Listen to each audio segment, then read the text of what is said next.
This is Inside Indiana Business Radio for the afternoon of Thursday, May 4th, 2023. I'm Alex Brown.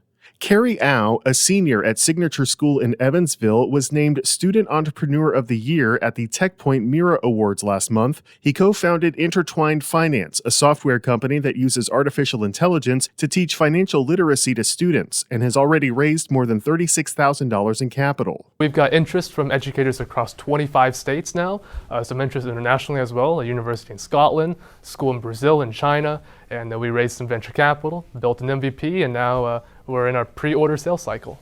Au plans to attend the IU Kelley School of Business in Bloomington after graduating. The city of Westfield today announced the creation of the Westfield Sports Commission. The city said the nonprofit commission will operate independently of the city to, quote, promote Westfield as a destination for sports tourism and serve as the organizing body developing the business of sports. Jennifer McCormick, the former Republican state superintendent of public instruction who switched to the Democratic Party in 2021, announced today she will run for governor, becoming the first Democrat to enter the race. On the Republican side is Lieutenant Governor Suzanne Crouch, U.S. Senator Mike Braun, and Fort Wayne businessman Eric Doden. From the number one source for Indiana business news, this is Inside Indiana Business Radio. Indiana, it's time to get revved up. Inside Indiana Business is going racing. We'll be at the Indianapolis Motor Speedway for the month of May and take you inside the business of motorsports, from gasoline alley to high-tech race shops to small-town dirt tracks. We'll explore what fuels a billion-dollar industry in the state. Join the entire Inside Indiana Business team from the world's greatest racecourse for Business at the Brickyard, brought to you by Purdue University. It's checkered flag coverage you won't want to miss.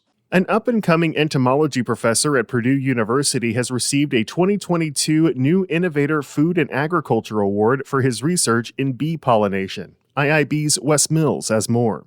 The annual award from Washington, D.C.-based Foundation for Food and Agriculture Research is presented to early career scientists whose work addresses significant food and agriculture challenges. Brock Harper, an assistant professor of entomology, is one of 10 recipients of the award. His research focuses on genomic technologies to help advance bee breeding capabilities around the nation. He says U.S. beekeepers lose about 30% of their colonies each year, primarily due to pest and disease. The FFAR says to qualify for the award, faculty members must be in the first 3 years of their scientific career and within 8 years of receiving their PhD.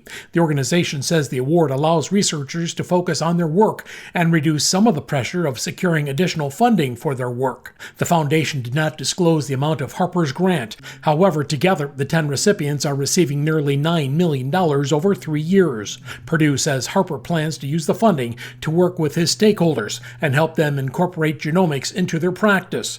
The goal is to make bee breeding more effective and fuel basic science along the way. Wes Mills, Inside Indiana Business Radio. Mary Jo Moody, Senior Vice President and Chief Human Resources Officer for Batesville Services, has been named the 2023 Human Resources Professional of the Year. Presented by the Indiana Chamber of Commerce, the award recognizes individuals who have made significant contributions to their workplace over the past year through their HR efforts. The Chamber said Moody received the award for implementing best practices and for finding a balance between needs of employees while also helping the company achieve its goals. Moody assumed her position early this year, but her work with Batesville dates to 1996, when it was still a subsidiary of former parent Hillenbrand. The president of Lensing Building Specialties says diversification has helped the 7-decades-old family-owned business to not only survive, but thrive during times of economic upheaval. Joe Thebe represents the fourth generation to lead the Evansville-based building materials distributor, which is celebrating 75 years in business. Thebe said the company's varied business profile has helped it weather uncertainty. Just over time, we kept adding related businesses, but slightly different, and kind of led us to where we are today. We pared away a few things that weren't quite a fit anymore, and we've got it dialed in pretty tightly right now. But that being said, we've got a mind for diversification where it's appropriate. So it served us well, especially through market turmoil. You go back to 2008, 2009, and the whole turmoil in the residential industry, and a lot of companies suffered through it. But the commercial business cycle runs a little bit off of the residential, and we actually kind of breezed right through without much of a hiccup. The company serves commercial and residential builders, contractors, and lumber yards in Indiana, Illinois, Kentucky, and Tennessee. Indiana Fever GM Lynn Dunn is this week's guest on the Business and Beyond podcast with Gary Dick, presented by PNC, a weekly conversation with high-profile Hoosiers in business, sports, and entertainment, and beyond. Available now from your favorite podcast provider. I'm Alex Brown for Inside Indiana Business Radio on Demand.